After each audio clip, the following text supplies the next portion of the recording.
আমার কাছে জিজ্ঞাসা করছেন আমার এই যে আঙুরটি আছে এই আঙুরটি পাকলে কেমন হয় আর এই আঙুরটি পেকে স্বাদে কেমন এবং এই আঙুরটি অ্যাকচুয়ালি কোনো ভালো জাত কিনা।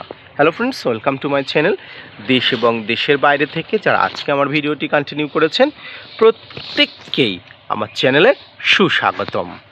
দেখুন, আঙুরের বিভিন্ন জাত আছে, এবং বিভিন্ন জাতের বিভিন্ন গুণাবলী আছে।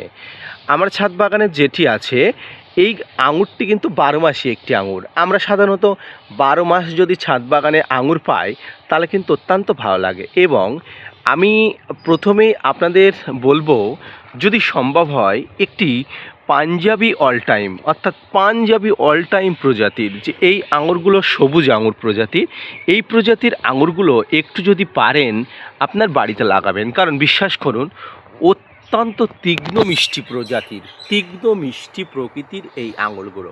তাই আসুন আজকের ভিডিওতে এই আঙুর সম্পর্কে জানি, না স্কিপ করে কন্টিনিউ করুন।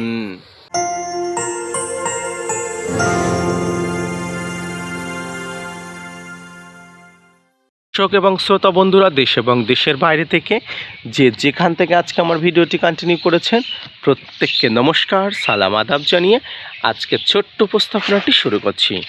আমার কাছে যে আঙুরের প্রজাতিটি আছে সেই আঙুরের প্রজাতিটি হলো 12 মাসি একটি আঙুরের প্রজাতি।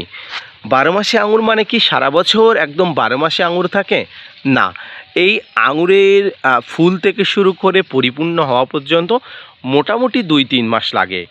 তো এই 2-3 মাস পর্যায়ক্রমিক বছরের এই 6 মাস অর্থাৎ এই 2-3 মাস থেকে শুরু করে 2টি সিজনে 2-3 মাস মানে প্রায় 6 মাস এটি কিন্তু পাওয়া যায়। অর্থাৎ এই যে ফুলগুলো আপনারা দেখতে পাচ্ছেন অনেক অনেক আঙুর, এই আঙুরটি শেষ হওয়ার পরবর্তী পর্যায়ে গিয়ে আবার কিন্তু ফুল আসে।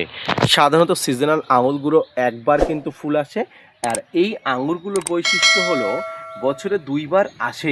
আপনি নিশ্চিতভাবে থাকতে পারেন এবং মিষ্টতার দিক থেকে কোনো অংশে কম নয়।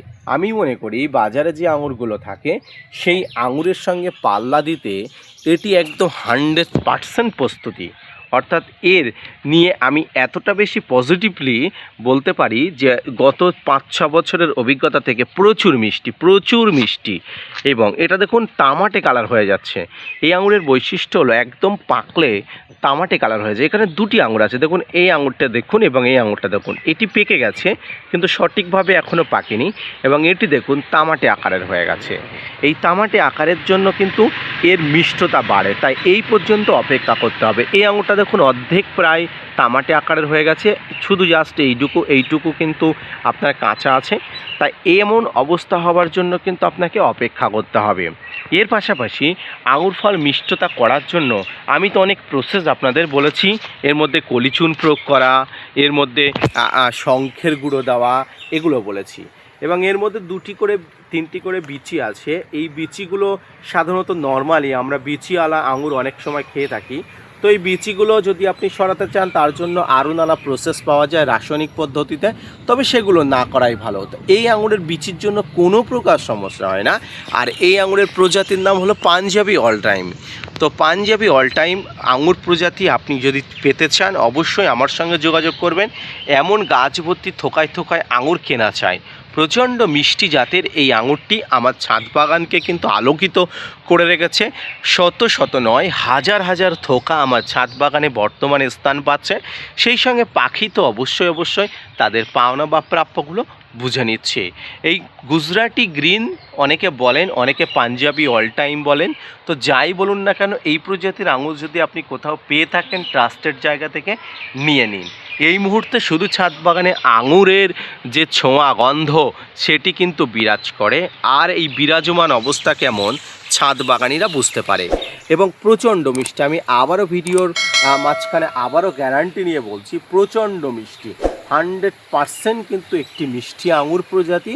যদি আপনি অন্য উন্নত প্রজাতি ব্যবহার করতে চান সেটি আপনার ব্যাপার, তবে যদি আপনি একদম নর্মাল ছাদ বাগানি প্রথম দিয়ে শুরু করতে চান এই আঙুরটি আপনি আনতে পারেন, এই আঙুরের প্রজাতিটি আনতে পারেন, ব্যবহার করে দেখতে পারেন, খুব ভালো ফলাফল দেবে।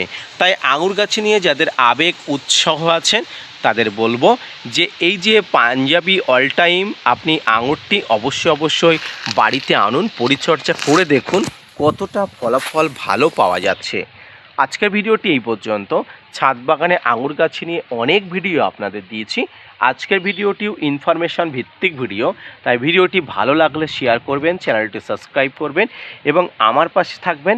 এবং সাপোর্ট আপনাদের অত্যন্ত দরকার। সাপোর্ট না করলে আমি কোনো কিছুতেই এগোতে পারবো না, তাই একটু প্রাণ ভরে সাপোর্ট আমার জন্য করবেন।